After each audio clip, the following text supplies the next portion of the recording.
Okay. Thank you so much for joining us today. We are now on day 2 of the Washington Wildlife and Recreation Program Trails category technical review for 2024. We are starting today with City of Covington, the Jenkins Creek Trail Phase 1. And we have Ethan joining us from Covington. I will pull up your PowerPoint. And then Ethan, I will hand over controls to you. So you should be able to now double click on the screen and use your arrows to move the slides as you wish. So what I will do is I will set the timer for 15 minutes and you can go ahead and get started when you're ready. Hello, I'm Ethan, Parks and Recreation Director for the City of Covington. The project being presented today is Jenkins Creek Trail Phase 1. Covington is located in southeast King County and shown here in orange.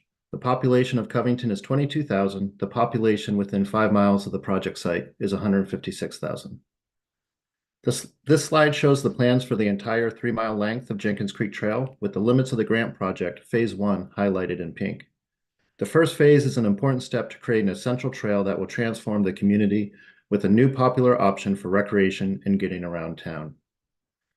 The Jenkins Creek Trail Phase 1 is a combination acquisition and development project that seeks funding to develop almost a mile of trail and includes a purchase of a trail easement. Evaluation criteria number 1, need and local priorities. We start with the city's Parks, Recreation, and Open Space, or PROS plan. During this planning process, a series of community surveys were conducted, and we learned that trails and open spaces were identified and ranked as the highest priority of all outdoor facilities. As part of finalizing our PROS plan, we compiled subplans for different park system elements and asked the community to review and rank them. Of the 8 different subplans, the one for off-road trails, which includes Jenkins Creek Trail, received the highest rating.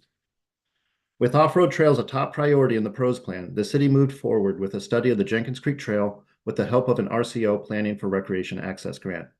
This 3-mile trail master plan calls for a local trail network and a key connection between 2 different parts of the King County Regional Trail System.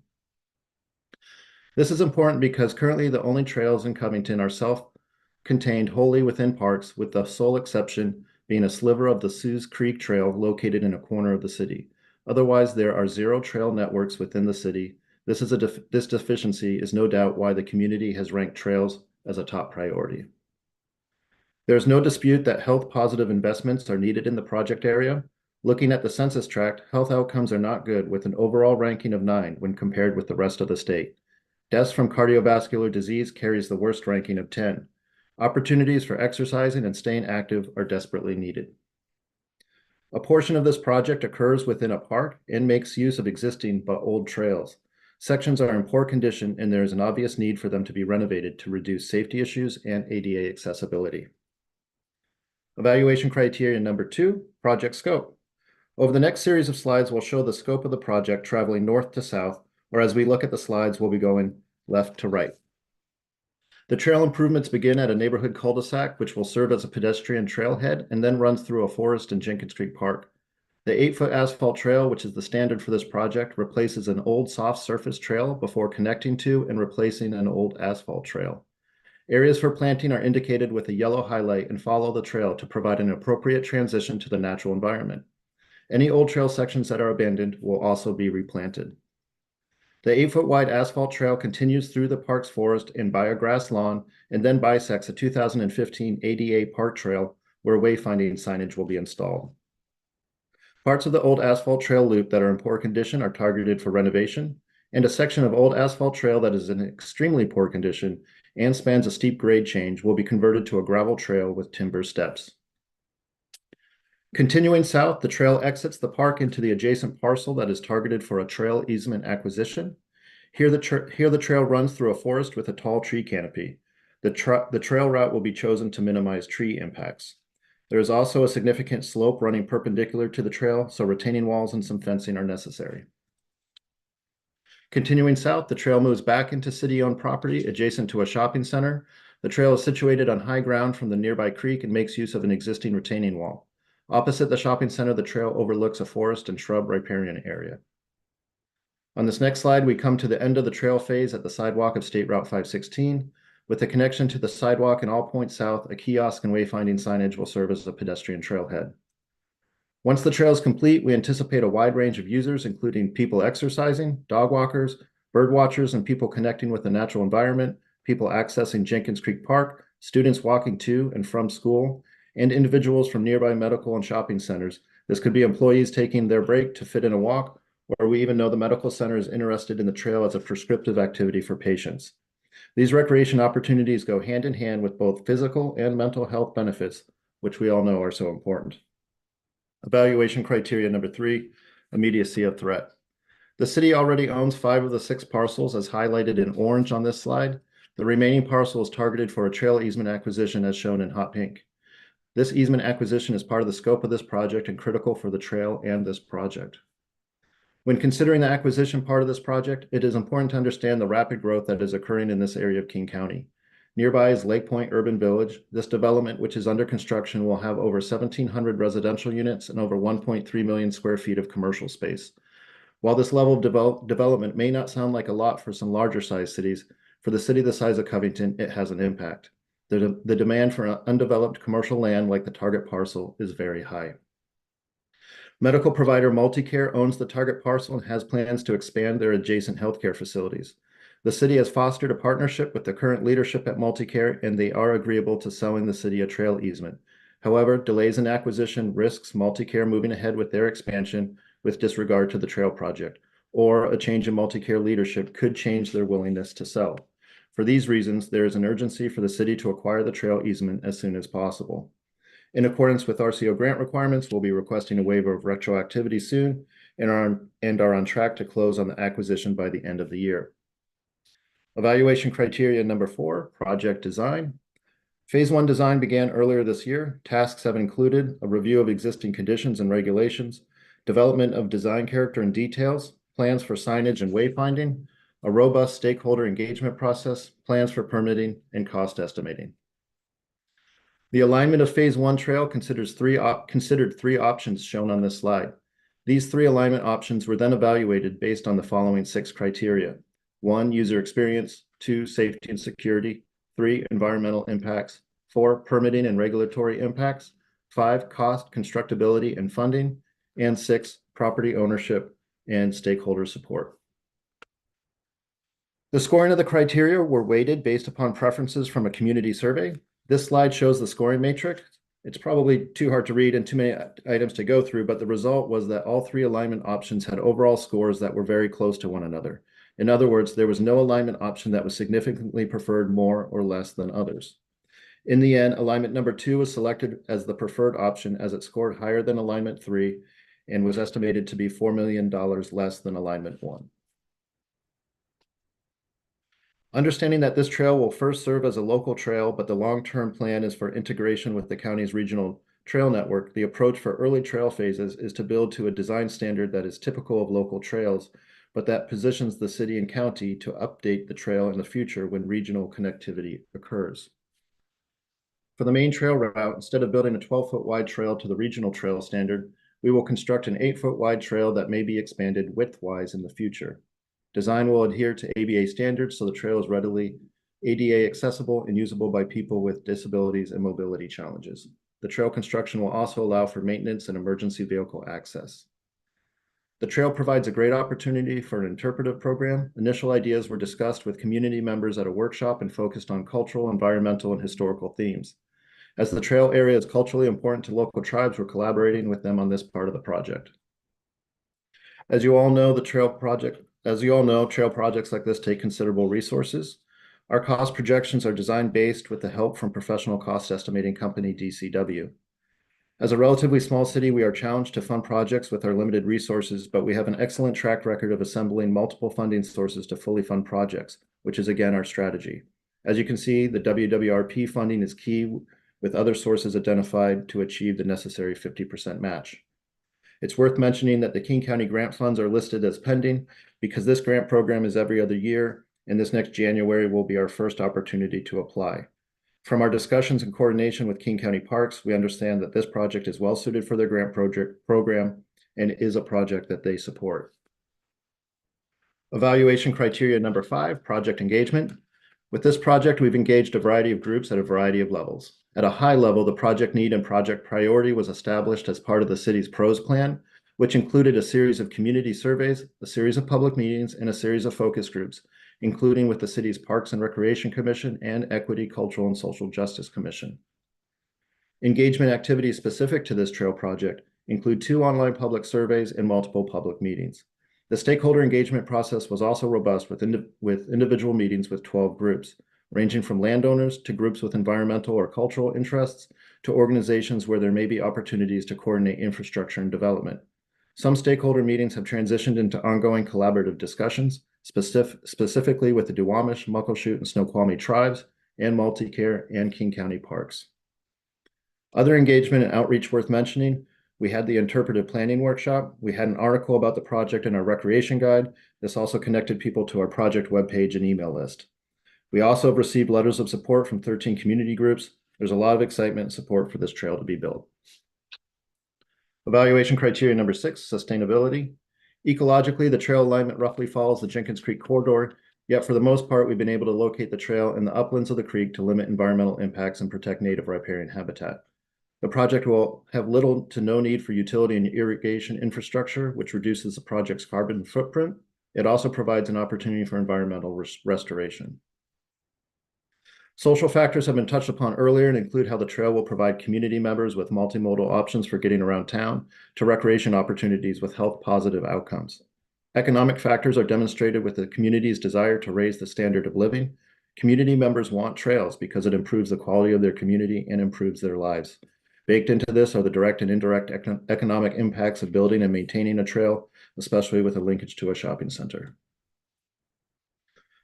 Evaluation number 7, enhancement of wildlife habitat.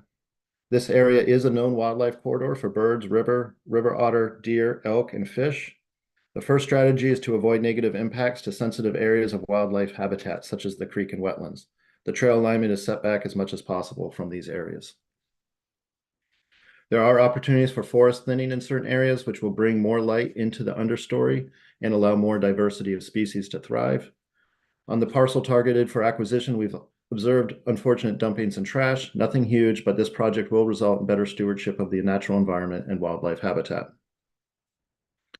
Evaluation criteria number 8, linkage between trails. This project adds to the local network of trails in the vicinity of Jenkins Creek Park. Most significantly, it bisects a 2015 ADA park trail with a creek crossing that is a popular off-road route between different residential neighborhoods and a school. This project is an important initial phase for the master planned 3-mile-long Jenkins Creek Trail network. Long-term, the trail will connect at the north end to the county's Green to Cedar River Trail and at the south end to the county's Sioux Creek Trail, a link between 2 major parts of the county's regional trail network that would be a value multiplier for both the local community and the region. Evaluation criteria number 9, linkage between communities. Multiple neighborhoods will be connected with this trail, but one worth mentioning specifically is the Timberlane neighborhood. This is the oldest neighborhood in Covington and the largest, with over 900 homes. The neighborhood is known to be one of the lower income areas of the city, and it lacks sidewalks because it predates today's development standards. This trail will get lots of use from this one neighborhood alone. Other important community connections have been mentioned before and include a medical center, a school, a shopping center, and Jenkins Creek Park. Evaluation criteria number 10, water access or views.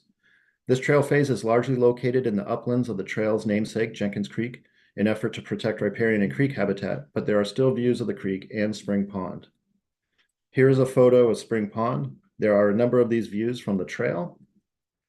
And here are a couple photos of Jenkins Creek near the south section of the trail. The water is so clear it is easy to view fish and aquatic plant life. Evaluation criteria number 11, scenic values. The trail project winds through a natural corridor of the city, offering beautiful views with opportunities to connect to nature along its entire length.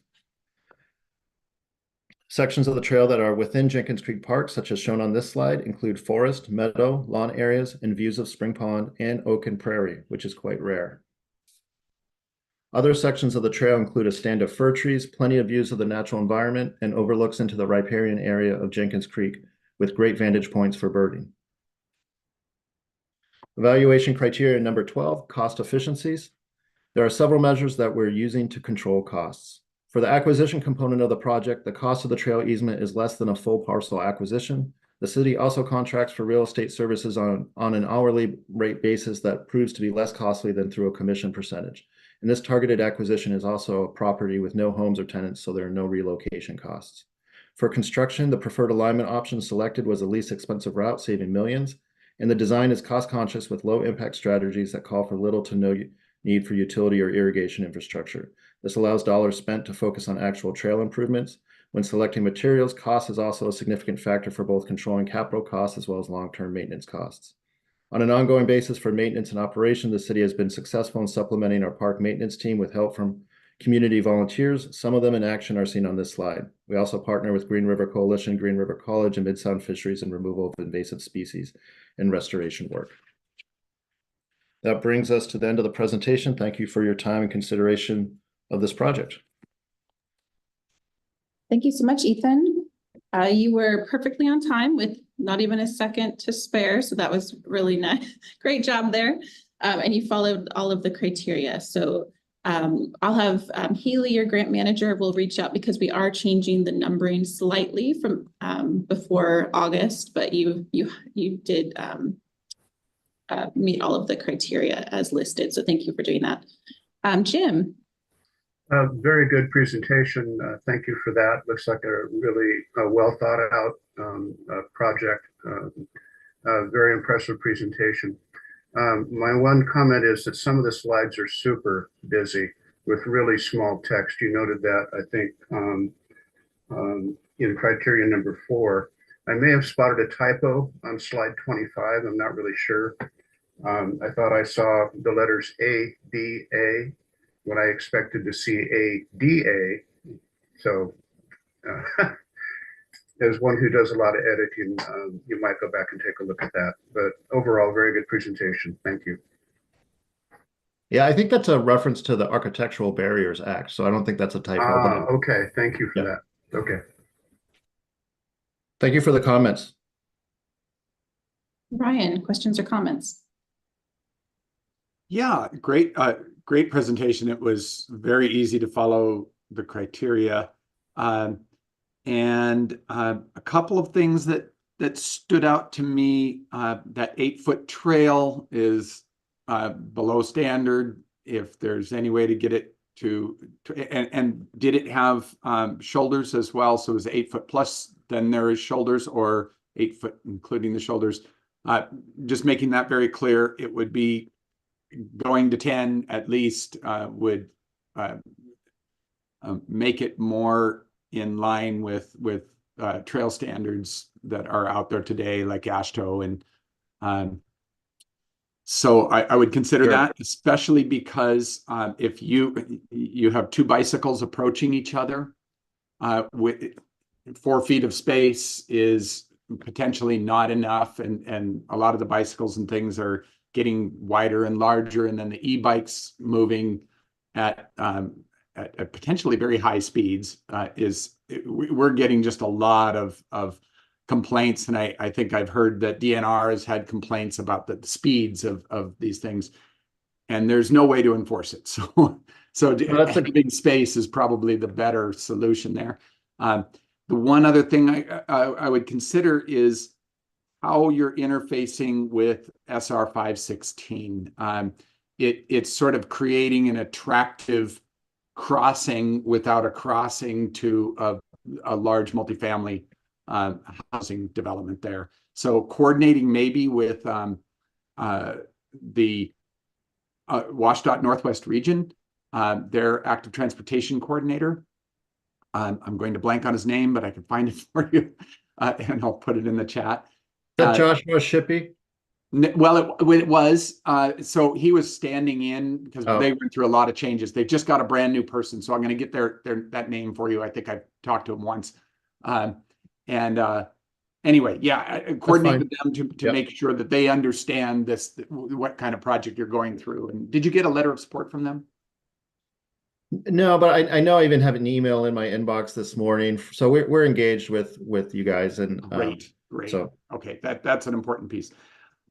All right, but otherwise, yeah, very, very well laid out, and it looks like an important project for the community, and potentially in the future to connect up. I appreciate that. Yeah. Can I ask you one question on the 10 feet and the AASHTO standards? Yeah.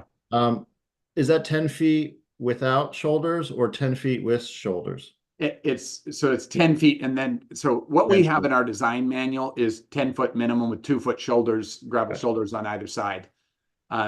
And that's our design manual, not yours. And, No, but that's really from AASHTO.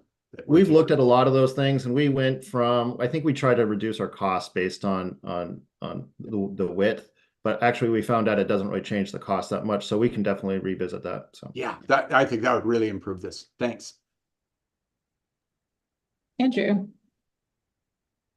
Yeah, to a great degree, I'm going to echo what Brian had to say there. As someone who is now involved in maintaining and working with users on 8-foot trail sections, the advent of the e-bike has created severe problems, and we've come to the conclusion quickly that 8 feet is just not going to make it. I note in your presentation, you say you're designing for a future upgrade to 12 feet, and I would suggest that if you're going to create a corridor that's can accept a 12-foot trail, that you should consider going to 10 foot with the 2-foot shoulders on each side right away. I think that's a big thing. The other thing I noted that in your illustrations, it was difficult to perceive just exactly how this trail fits into the long-term plan with the orange and the light green line. It wasn't clear to me that this trail was in fact replacing that light green line and or being that light green line. And so I would suggest that would be something that could use some improvement. Yes, that illustration right there is really difficult to tell what's going on with the green line. Thank you. That's all I have.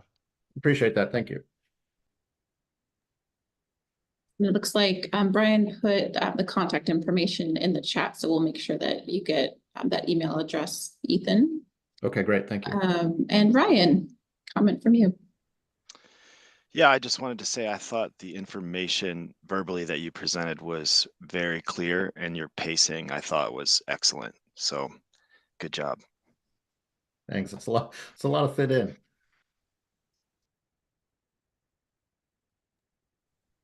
Any other comments or questions? Brian, your hand is still up. Did you have another comment?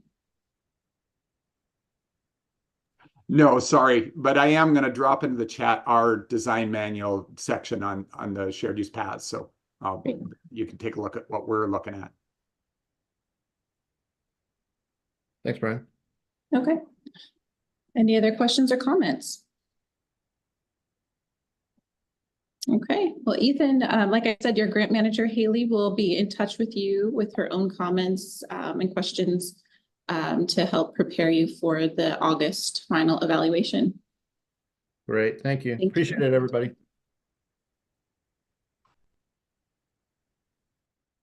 Next up, we have Chelan County. And it looks like we have Jennifer. Are you the presenter today? Yes, okay. So I will go ahead and give you remote control. Okay.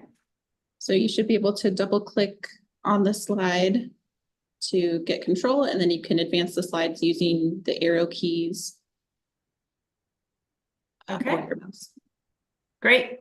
Thank you. Okay. Can everybody hear me okay? And I'm going to set the timer for 15 minutes, and you can get started whenever you are ready. Okay. Hi, everybody. I'm Jennifer Hattersberger. I'm the Director of Stewardship and Trails here at Chelan Douglas Land Trust.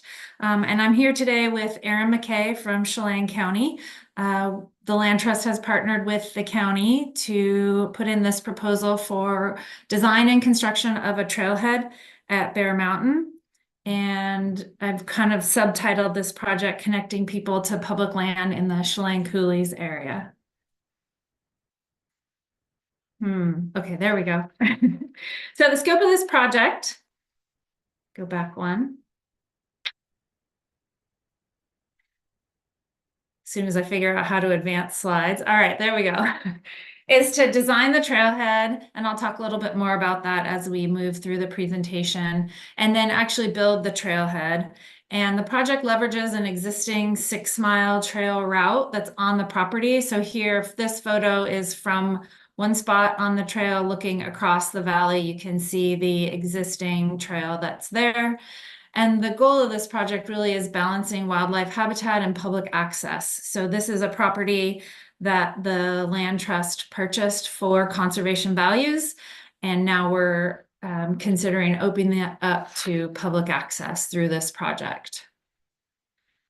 And the location, the trailhead would be here. So those of you that have been to the city of Chelan, which is at the bottom of Lake Chelan, this is about 8 miles west of that area. And so this would be an accessible day trip for locals, both in the Chelan area and in Chelan County, and then also serving over 2 million visitors that come to the Chelan area each year. This is just another project location. So this is zoomed in, showing where the trailhead is located. And this blue outline is the 2,100 acre property that Chelan Douglas Land Trust owns. And you can see this double line shows the existing route that is through the property. It basically goes up to a bunch of views, which I'll show you pictures of, and then down. And it connects, this is 971, also known as Navarre Coulee, and this is Highway 97 as you're coming into Lake Chelan, which is also Knapp Coulee. So we call this property Chelan Coulees, and it's also right in the vicinity of Bear Mountain and surrounded by, in total, this is 6,300 acres of public land, if you include the 2,100 acres owned by the land trust.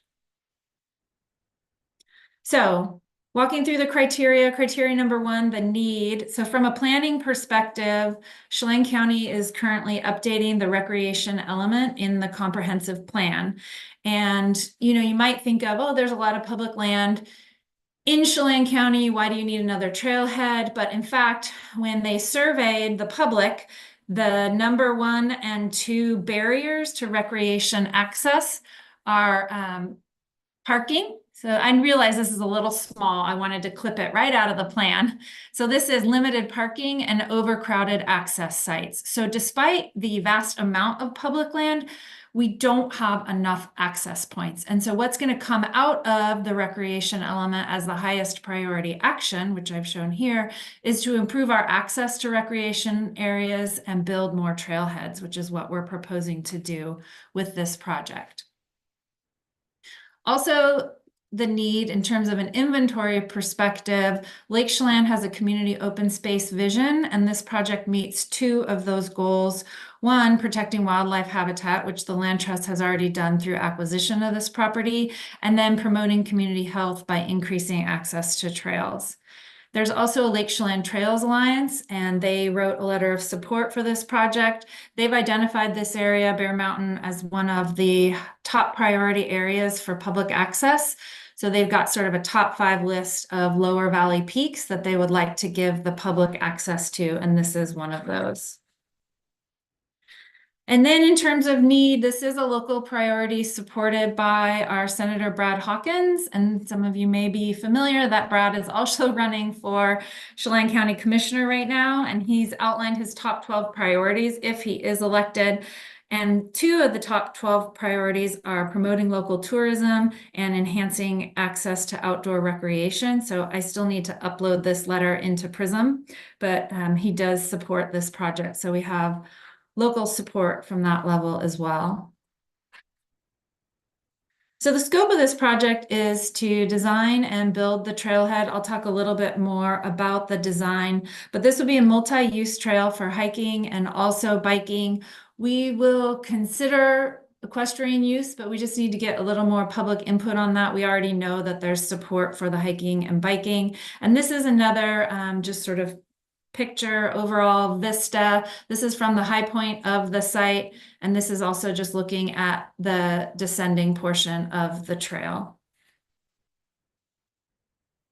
So in terms of design, what this bottom image shows is a trailhead that the Land Trust just built up Nahom Canyon with RCO funding.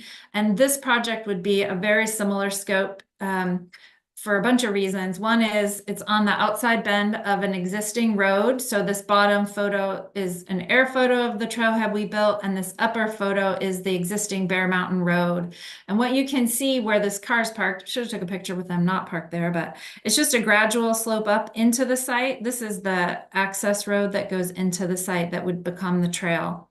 But the idea would be to design the trailhead here with 12 to 15 parking spaces, which is about what's at our Nahom Canyon site, and then a vault toilet. And then this actually has a picnic table over here, and you have this in and out that has gated access. This Bear Mountain site would probably also have some fencing. So we based our cost estimate off of the trailhead we just built because the design would be similar here. And the schedule for this project would be designed in 2025 once funded, and then permitting in 2026, and then going through bid and construction in 2027. So in terms of engagement, we're actually already working closely on the site management with the Forest Service, and they have written a letter of support for this project. We're also working closely with state DNR. I'll talk a little bit more about some of our site management activities that we've been working with those two partners. DFW also owns adjacent land, so we've been coordinating with them about this project. Local government support, like I said, we have support from Senator Brad Hawkins and Lake Chelan Trails Alliance, and also our membership are very excited about this project. And then also partnering with the county is great. They may end up being the ones that would build it after we design it, because that's not our specialty here at the Land Trust, going out to bid and overseeing contractors, but we will work out those details as we move through the project. And then we're going to be working with Lake Chelan Trails Alliance to help get more community input on the design as we move through design on the project. In terms of sustainability, we're proposing to use this existing road through the site so that we're not disturbing the ecological areas on site. The site's really unique. As you can see in this photo, we have a mix of open meadow, forested, and then we actually even have forested with shrub steppe species in the understory. So ecologically, the site's really unique, and so we want to provide public access in existing routes. So we have existing main road through the sites, which is about 6 to 7 miles that would start out as a trail. And then there's also some side old like dozer cuts and secondary roads that we would use to connect to adjacent public land in the future. And then for any areas that were disturbed by trail construction, we would definitely revegetate with native species, primarily selecting those on site. As I mentioned before, the community has identified promoting community health through trailhead access as an important part of this project. And then I also mentioned that we're managing this property primarily for wildlife habitat and riparian corridors. So all of our design considerations would be to support the primary use of the property. So as we work through design, there may be some discussions about any seasonal closures that might be needed for certain species and or any specific uses that we might need to limit. But the goal is to provide at a minimum hiking and biking as a multi-use trail through spring, summer, and fall. And then I think also in terms of community sustainability, this would be a really important site for supporting local tourism. In terms of enhancing wildlife habitat, we have been really active in improving forest health on site. So in 2022, we thinned about 100 acres, and then these are photos of last fall, our pile burning. And then we're currently partnering with the Forest Service, the Nature Conservancy, and DNR. So the Nature Conservancy is going to be the lead on a 1,400 acre cross-boundary burn to make sure we're bringing back fire on the landscape, to make a more resilient landscape, and reduce the risk of catastrophic fire. What we hope to do is maintain the forested canopy and not lose it all were a big fire to come through the area.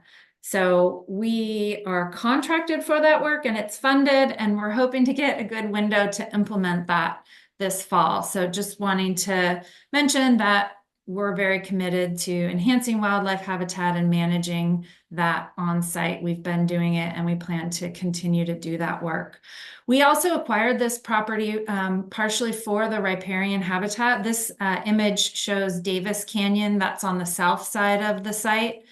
And so the design considerations will also work towards minimizing any impacts to those riparian corridors that are existing on site. So in terms of linkages, we've got a couple of goals here for how this project will provide linkages between trails. So showing again, the blue outline is the 2,100 acre land trust property. This double black and white line is the existing trail route through the property. It's about 6-7 miles. And then this is Navarre Coulee, and this is Bear Mountain Road at the top. So if you come in Bear Mountain Road off of Navarre Coulee, this trail connects you all the way over to Knapp Coulee Road. And then we've already been talking, as I mentioned, to the Forest Service. They're really excited. There's an existing, I don't know if it was a dozer cut, but a secondary road that goes up to Bear Mountain in through the center part of the property. So they're really excited. As soon as we build this trailhead, then we can go through the process to make that secondary route that's already on the ground a connection trail to Forest Service land and access Bear Mountain. And then in terms of linkages for the community, all of this adjacent colored land, Forest Service, Fish and Wildlife Service, DNR, BLM, there's 6,300 acres of public land that has no access. And I really think it's important. I just started this job last fall and I got a lot of calls from hunters who wanted to get on the land trust property, not to hunt on land trust property, but to get over to Forest Service land because there's currently no public access to any of these lands. And so this trailhead would provide access to more than just the land trust property, but really this whole huge area between these two coulees.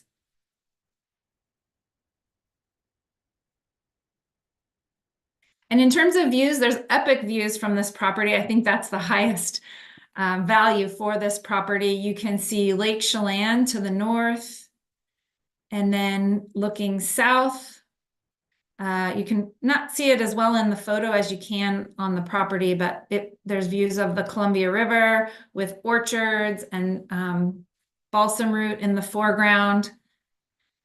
And then there's also riparian access. So on the north side of the property is Bear Creek. So the trail comes up and crosses Bear Creek up to these viewpoints, and then you work your way down Davis Canyon.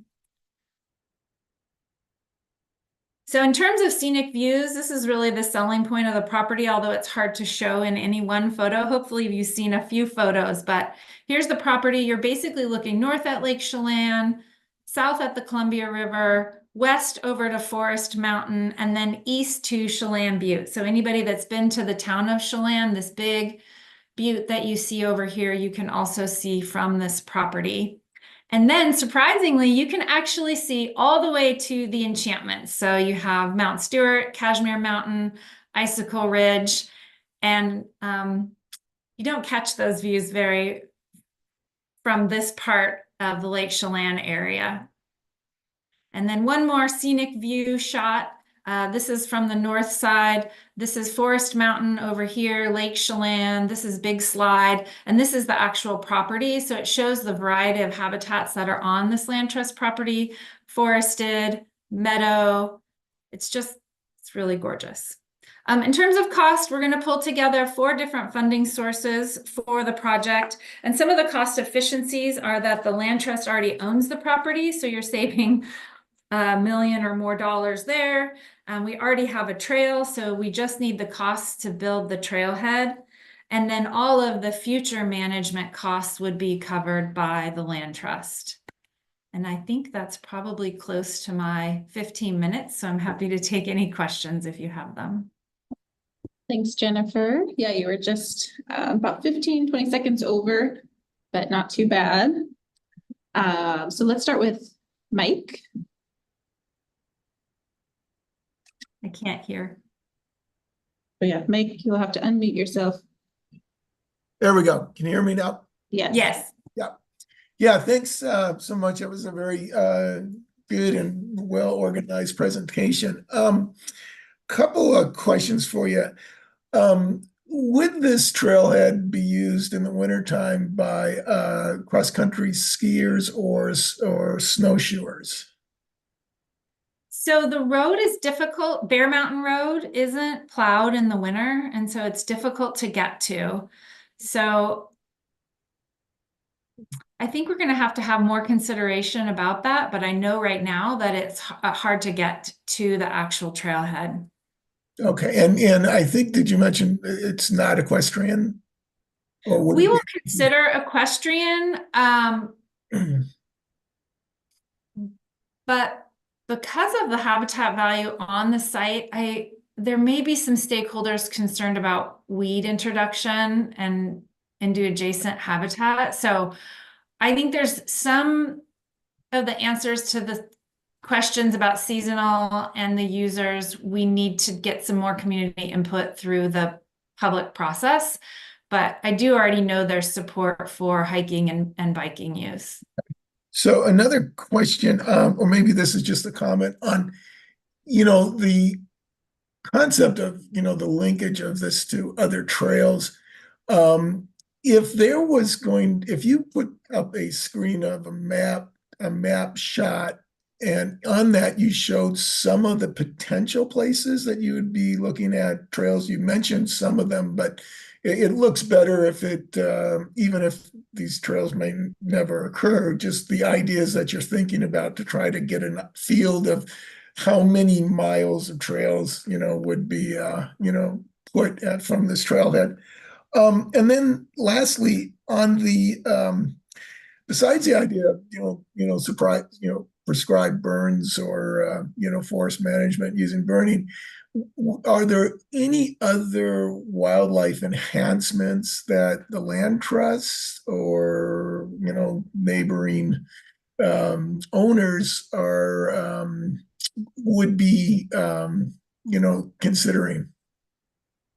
Well, we do noxious weed control on the property. Right. And I'd love to say we do revegetation, but it's actually not needed. I mean, the whole site is really high quality. And we would be open to considering other things, but we haven't identified any other needs yet.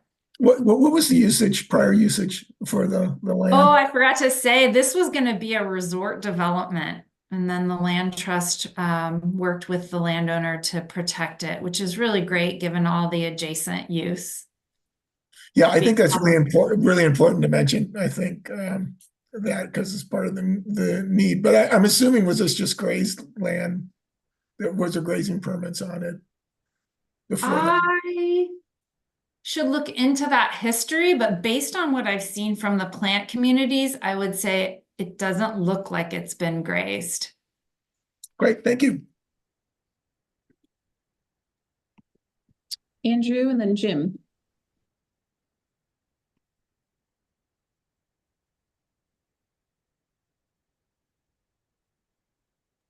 Sorry, I thought I got that. I am very, very supportive of your interest in providing equestrian access here, but I wanted to make an important comment that if you do decide that this is equestrian accessible, you really need to rethink your trailhead design. Okay. Horses come with trailers, and horses come with the need to load and unload and stock.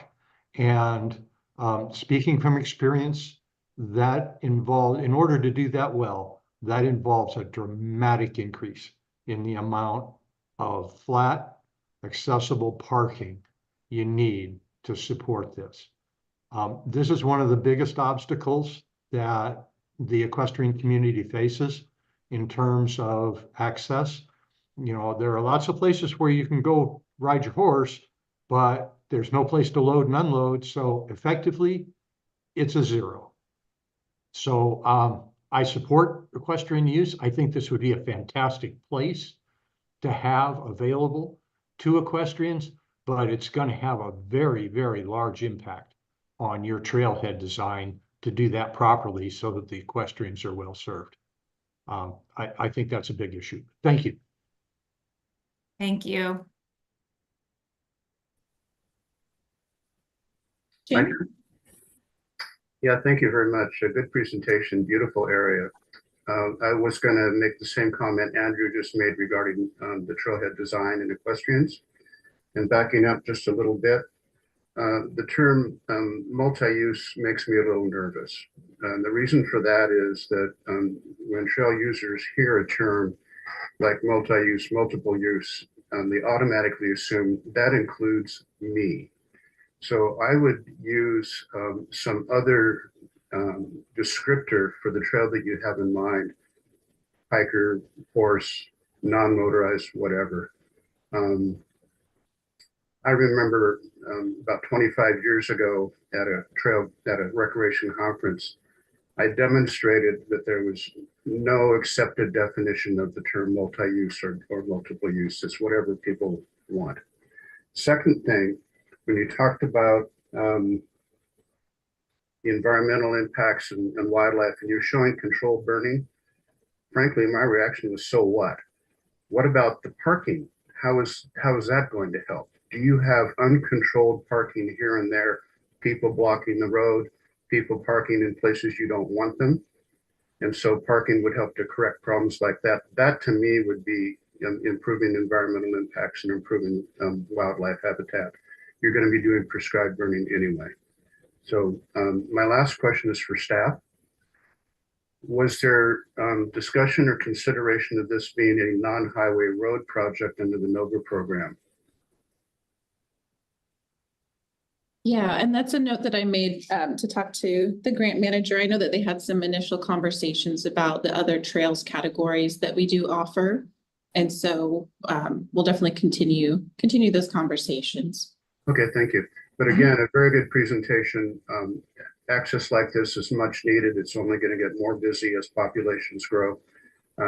So yeah, good presentation overall. Thank you. Thank you. Heidi and then Brian.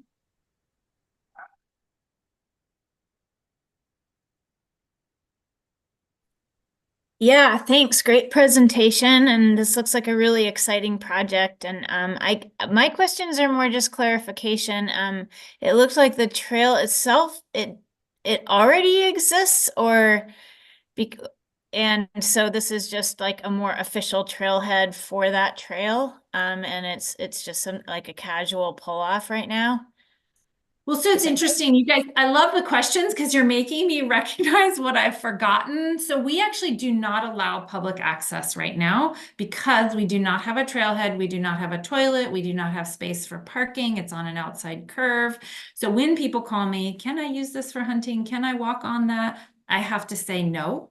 It's in our stewardship plan that we do not allow public access. So the trailhead construction would allow us to allow public access. Okay, but the trail exists and did you guys design it and build it, or how did it occur originally? So right now it's an existing road through the property, and this is how we've done access on other properties as well, as we turn the road into a trail route.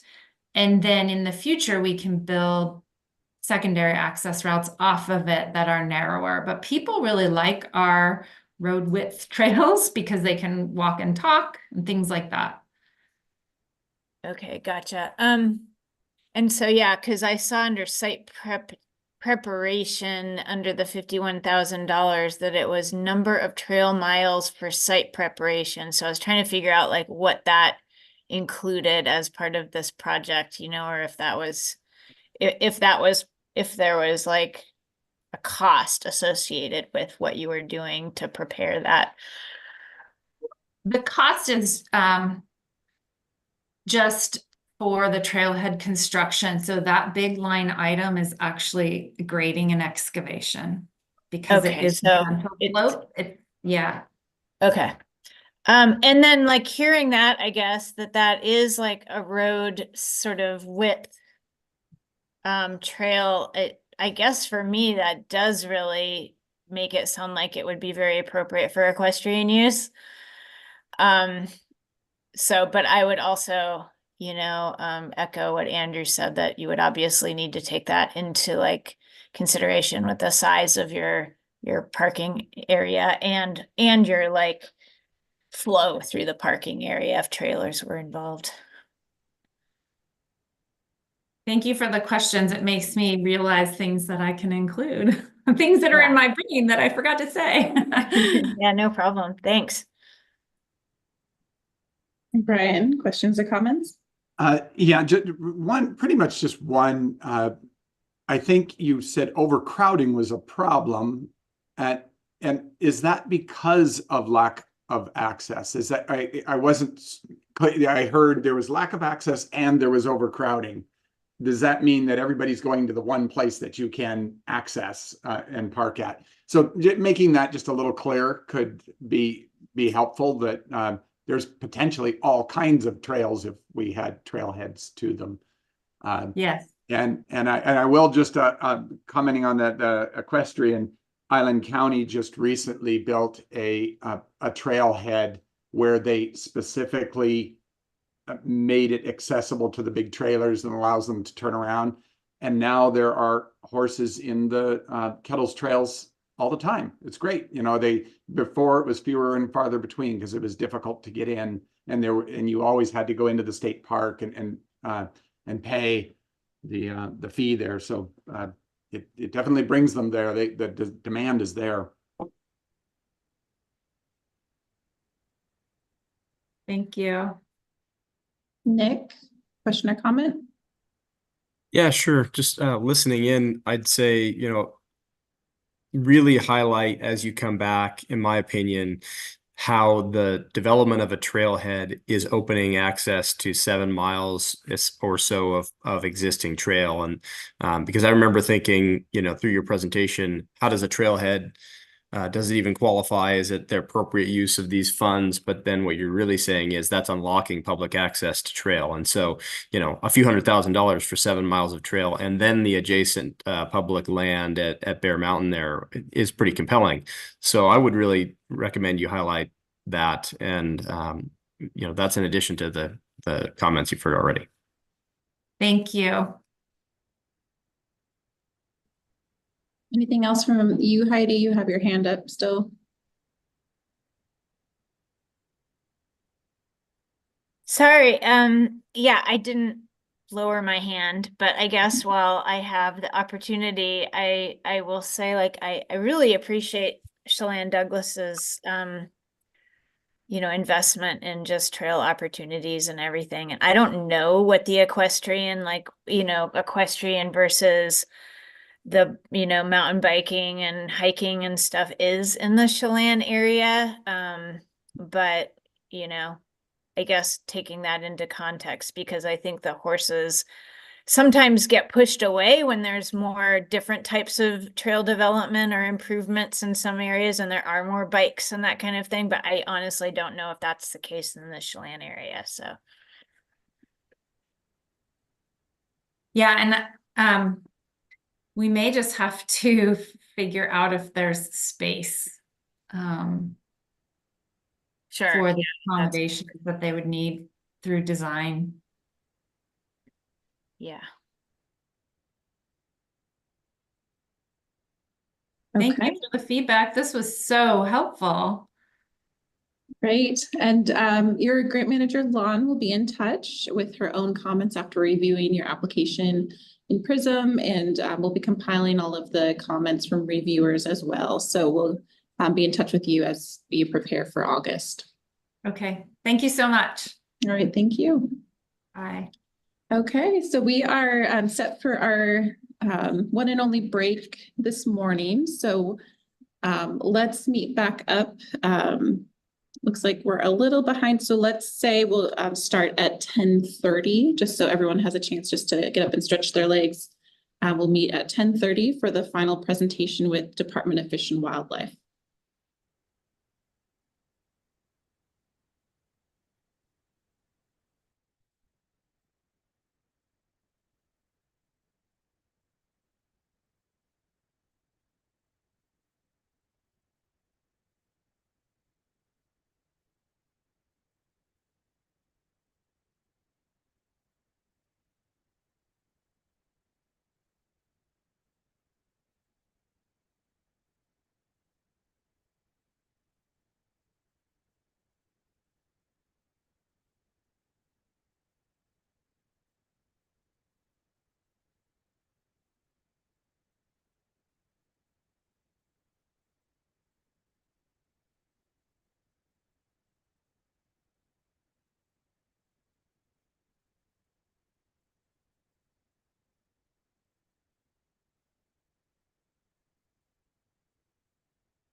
Hang on.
Hi, Katie.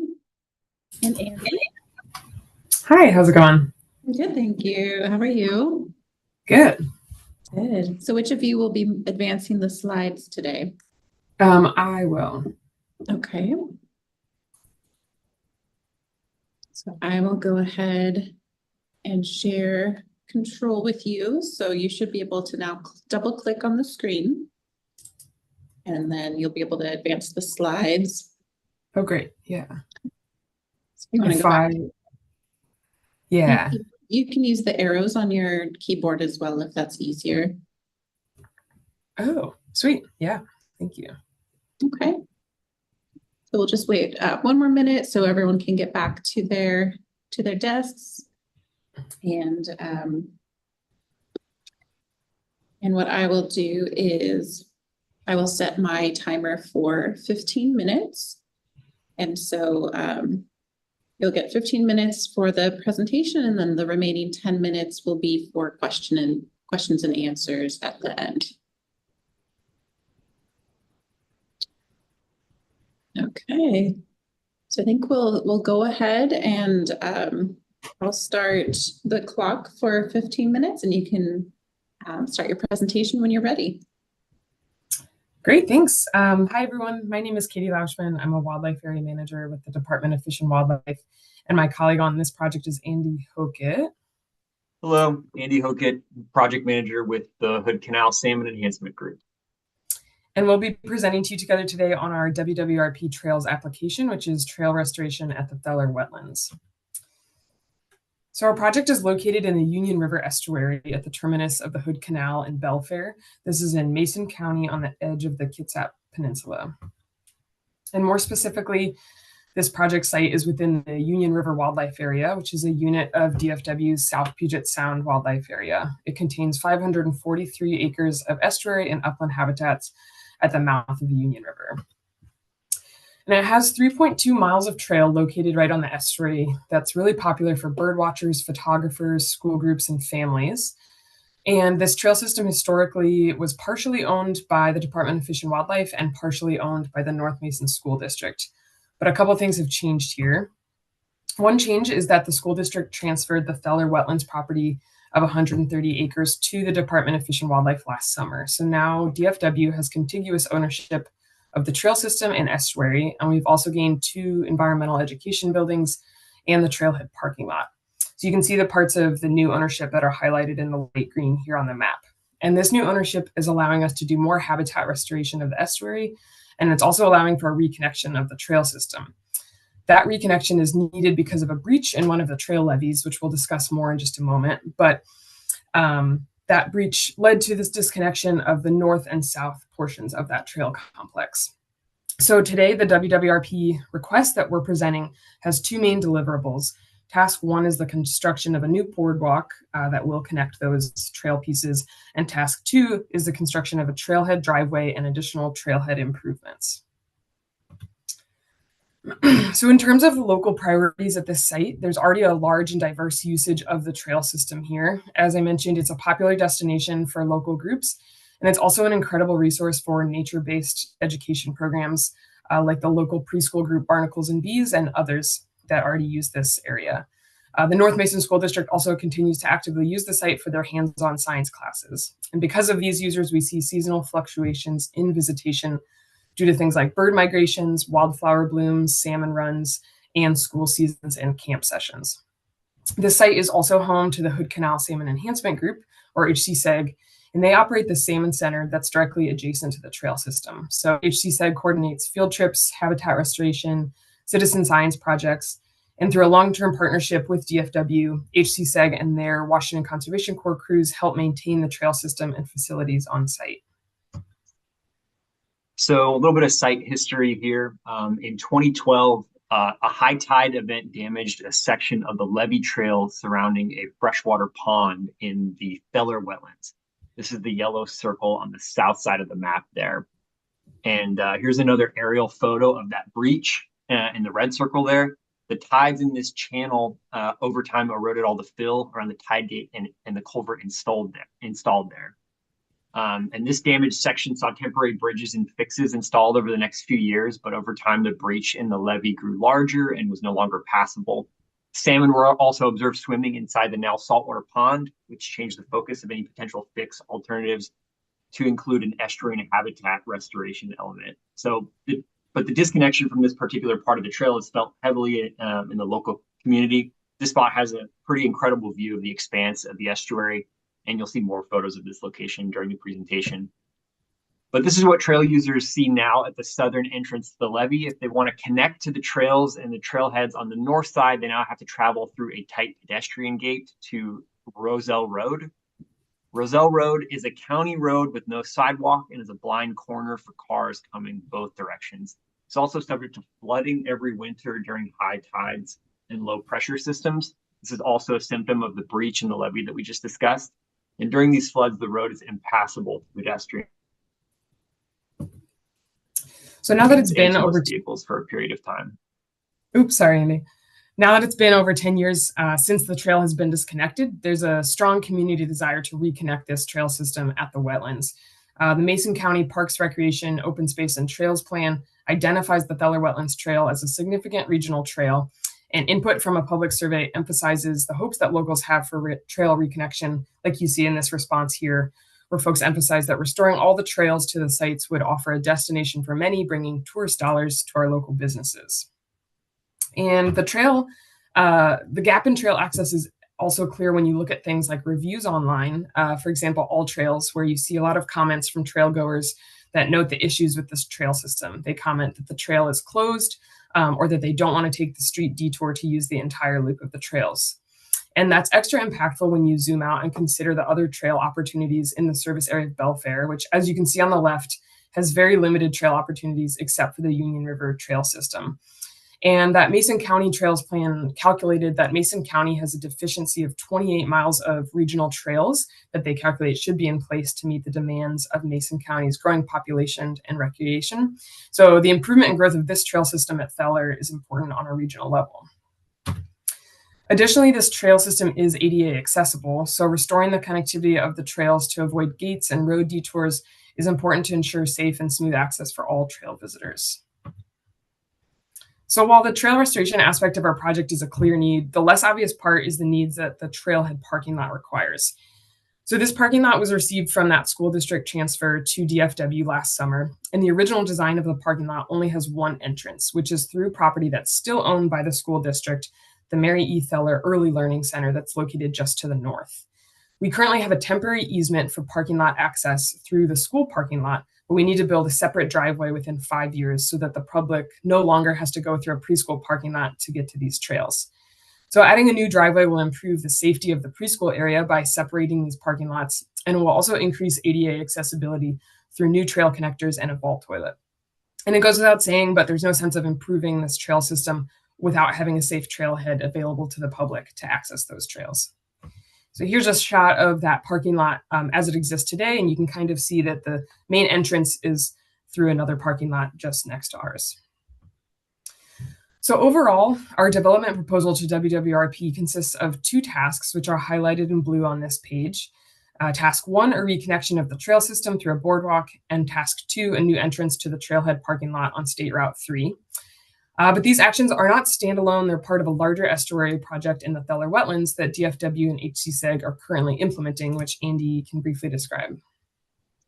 Yeah, so through funding provided by numerous state and federal grants, as well as Mason County and local private donations, we'll be starting construction this summer on the tasks in white text on this page. The entire 1,250-foot levee will be removed. A new channel will be excavated that mimics other natural tidal channels in the area. Roselle Road will be elevated to eliminate flooding and road closures. This is a county road that we have worked in cooperation with Mason County on, and we'll replace an 18-inch culvert on this emergency access road here with a 15-foot box culvert. So this is all just to provide context of the WWRP request amongst the larger effort here. The only funding we are currently lacking is the boardwalk and trailhead improvements. So on to the specifics of this request. The first task is to construct an elevated boardwalk in the footprint of the levees that are going to be removed. And the graphic here is the current design by WDFW engineers. And the aim here is a modular structure that's cost efficient and safe, ecologically friendly, and aesthetically appropriate for the site. We're aiming for a primarily wooden structure that matches the elevation of the adjoining levee trail. This means the structure varies from roughly 3 to 5 feet off the ground, but likely 1 to 2 foot higher with the final design as we account for climate change and sea level rise. So here's a photo looking west on the southern levee currently, and we aim to build a structure similar to what's shown here. This is an out and back boardwalk at the Feller Wetlands just south of the project area. And here's our current cost estimate built by the project team at DFW. And this will be broken down further into units in our application, but we just like to point out that the tasks circled in yellow are already complete and will act as a match for the project. And we'll circle back and talk about this again later. So task 2 is the trailhead improvements, and this is a rough sketch of our parking lot plan that was designed by DFW engineers after we've consulted with DOT to understand their preferred right of entry designs for this area. Our plan is to construct a new driveway in the center of our parcel where there's already a small pullout, which will help us avoid utilities on the north end of the lot. We'll add in native plantings, extend the sidewalk along the edge of our parcel, replace the existing vault toilet with an upgraded ADA toilet, and improve the accessible parking stalls and pathway to the trail. And here's a breakdown of the budget for the parking lot, and that includes permitting, cultural resource review, and the construction of the project. So we estimate the parking lot task should be about $370,000, which together with the boardwalk brings the total project request to about $1.4 million. The outreach and engagement has been extensive from both Washington State, DFW, and HCSEG for this project. We held 2 public meetings in Belfair in 2023, solicited feedback in the SEPA process during permitting, and have hosted project materials on the HCSEG website. WDFW and HCSEG project coordinators consulted with natural resources staff at the Skokomish tribe and restoration design, as the Skokomish have experience in salt marsh restoration. The Union watershed is in their UNA. Letters of support are still rolling in on a regular basis for this project. These trails and facilities' relationship to local education opportunities have been apparent for decades, and we aim to continue providing these opportunities to a school district that identifies as 30% Latino and 40% low income.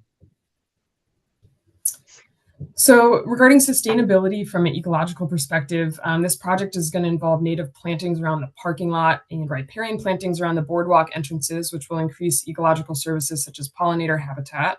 And by reconnecting this trail system with a boardwalk instead of a new levee, we're minimizing impact to the estuary and continuing the improvement of habitat for salmon and other estuarine plants and animals. And as Andy mentioned, the boardwalk height is designed to withstand tide levels predicted by future climate change. From a social standpoint, this trail restoration allows access for ADA usage on the trails and at the trailhead, and it helps connect community education that happens at the Salmon Center on the north side of the trail with education at the Feller Exhibit Hall on the south side of the trails. Also, the sidewalk expansion that we're adding at our parking lot redesign helps meet the DOT's complete streets goal, and that aims to build a system that enables safe and convenient access for all types of transportation options.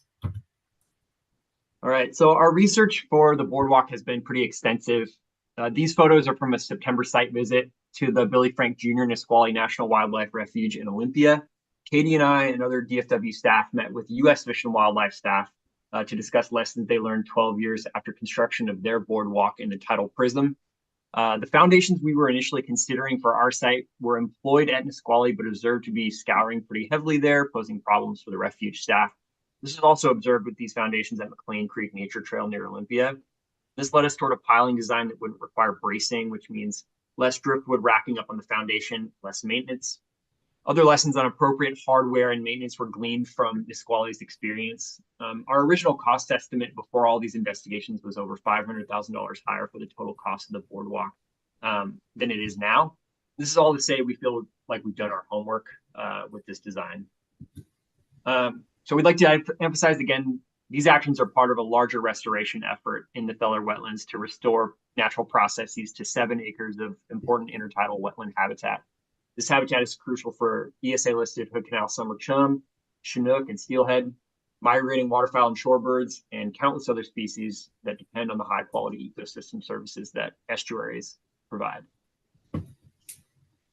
And as we pointed out throughout this talk, the main goal of this project really is to link trails. The boardwalk will reconnect the sections of trails that were disconnected in 2012, while the parking lot entrance will help make an independent trailhead to service this trail system. And this is a goal that's outlined in the DFW South Puget Sound Wildlife Area Management Plan, which is a document built with input from DFW biologists, local community members, and land planners. So there are great opportunities offered on both ends of the trail here at the Union River Wildlife Unit. The Salmon Center and its educational resources, U-Pick Farm at Water's Edge, and Community Center on the north end, connected to the Feller Wetlands Trail Network, educational buildings, and primary trailhead on the south side. And zooming out a bit, Belfair and the Lower Hood Canal community currently lacks a larger network of community trails, but we would like to note that a conceptual plan has been developed to link nearby Belfair State Park to the town of Allen via Belfair. And this would allow the Feller Wetland Trail Network to be part of this larger network in the future. HDSEG has presented to the Port of Allen about this conceptual plan in recent years, and while it is not yet in their comprehensive plan yet, it has been earmarked for future projects and was well received. This trail system has incredible views of the Hood Canal and Union River estuaries and connects to trails that follow Sweetwater Creek and the Union River itself. We hear all the time about people's memories of enjoying the bench at the bend at the corner of the levees, and we aim to recreate that bench on the boardwalk when it's constructed. And yeah, just a great diversity of scenic views here. So while the boardwalk will offer great views of the estuary that are only 1,000 feet from the trailhead, the reconnection of the full trail allows visitors to see forests, rivers, mountains, and wetlands of both fresh and salt water. The trail also takes users through ongoing and prior habitat improvement projects in the estuary and salt marsh, where visitors can see restoration in action at various stages. So the boardwalk element of this project has been permitted with a larger restoration happening at the Feller Wetlands, which means we have all state, federal, and local permits in hand, which means cultural resource compliance, wetland delineation, and geotechnical assessment already complete here. This photo is from February 2023. Our geotech consultant was sampling the levee soils to inform the design for the project.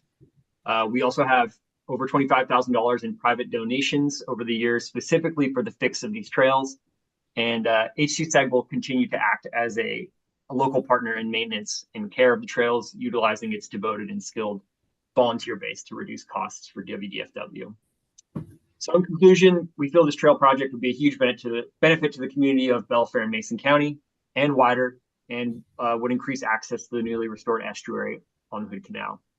So thanks for your time, and we'll take questions. Thank you so much, Andy and Katie. You were just about a minute over, so you'll want to make sure that you fine tune that before the August presentation. Thanks. But you did discuss all of the criteria.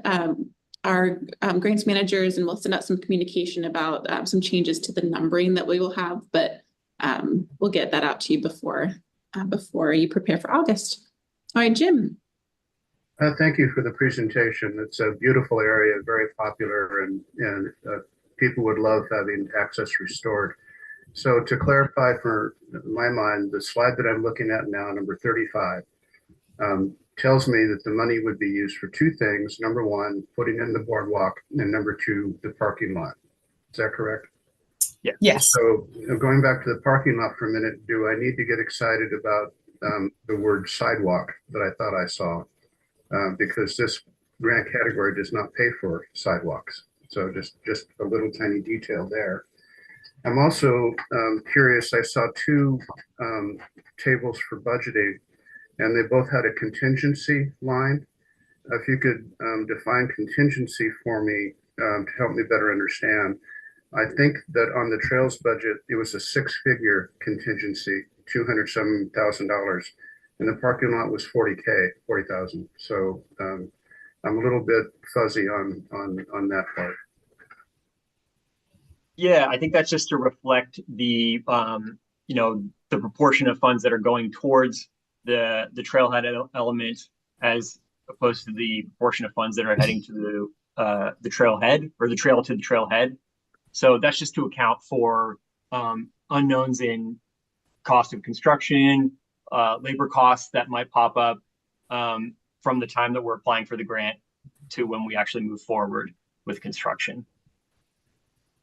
Okay. So that's why Yeah, pretty dramatic difference in the numbers. Thank you.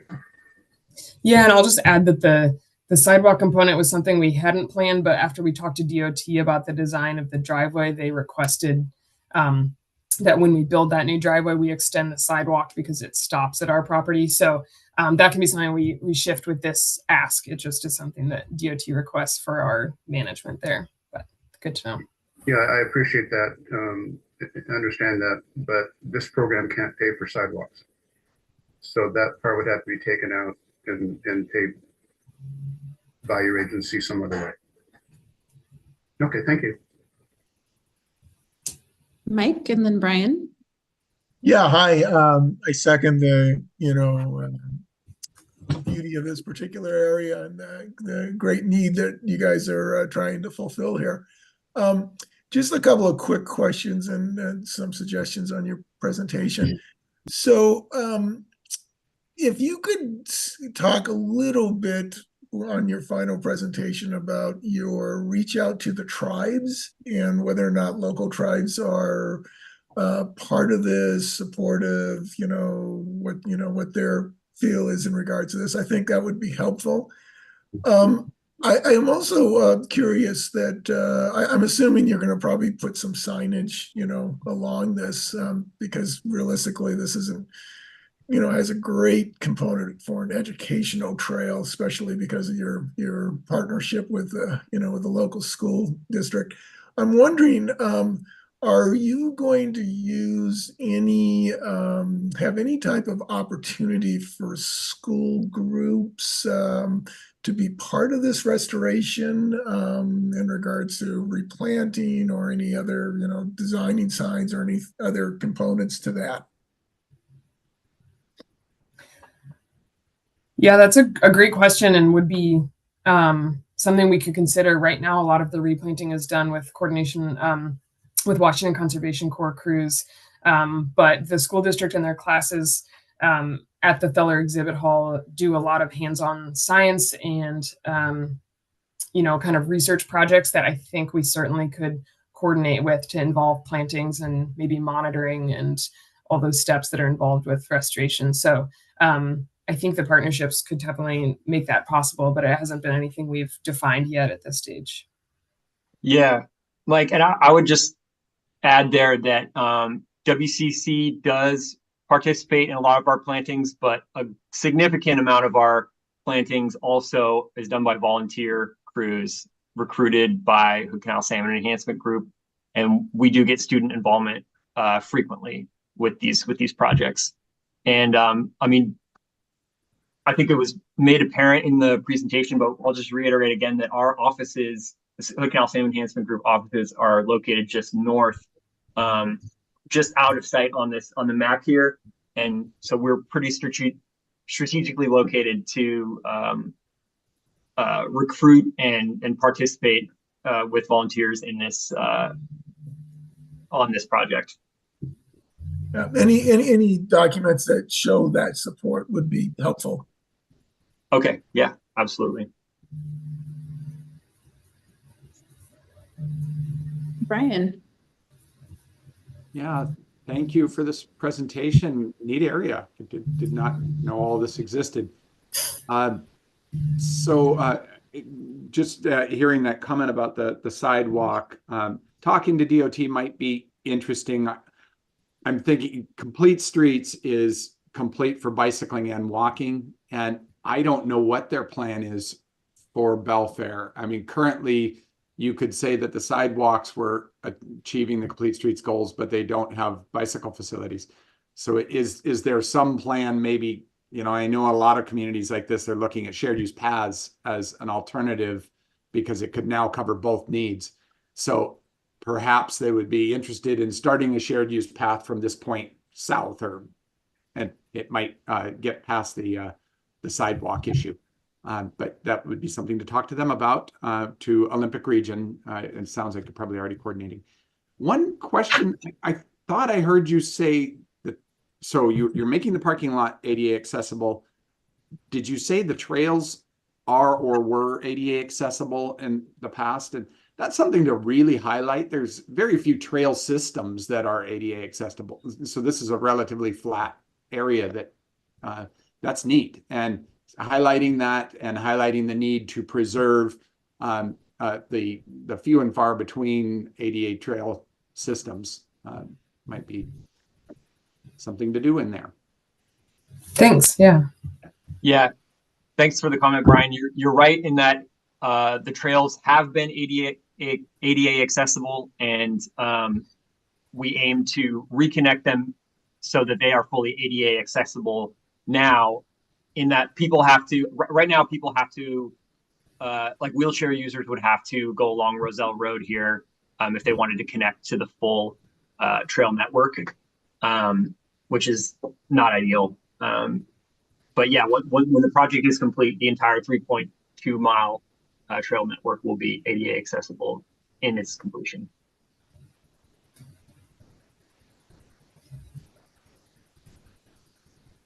Andrew. Yeah, I had a question about the boardwalk design.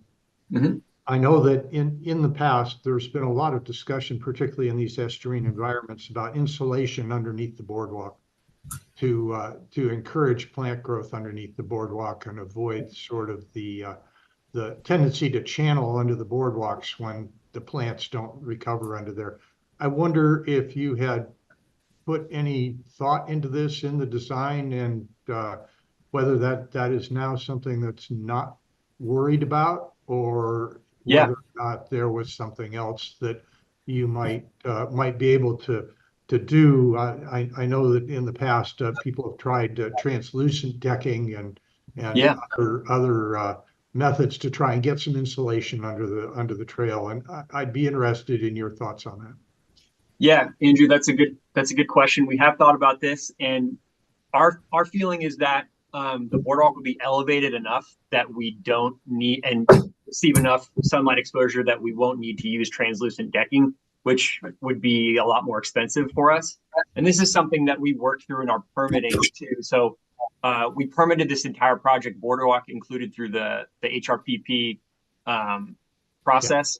And this is something that we worked through with the permitting staff as well. And we're instructed to consider this. And but yeah, considering the elevation, we feel like we're going to get plenty of exposure there, and it won't inhibit plant growth. Thank you. Any other comments or questions? I see Mike still has his hand up. Do you have another comment? Nope. Okay. So thank you so much to Katie and Andy for your time today. Your grant manager will be reaching out with their questions and comments and to help you prepare for the August presentation. So thank you so much. Yeah, thank you. Awesome. Thank you. Yeah. And I'll go ahead, Katie, if you could let go of the mouse, I'll take back control.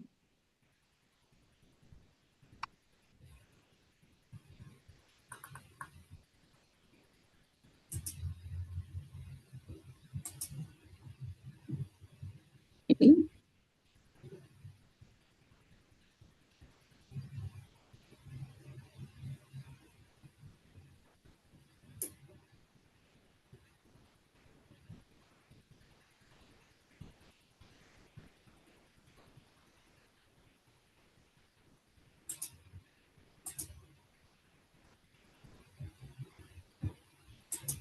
Hey, Katie, if you're still on the line, okay. Let's see.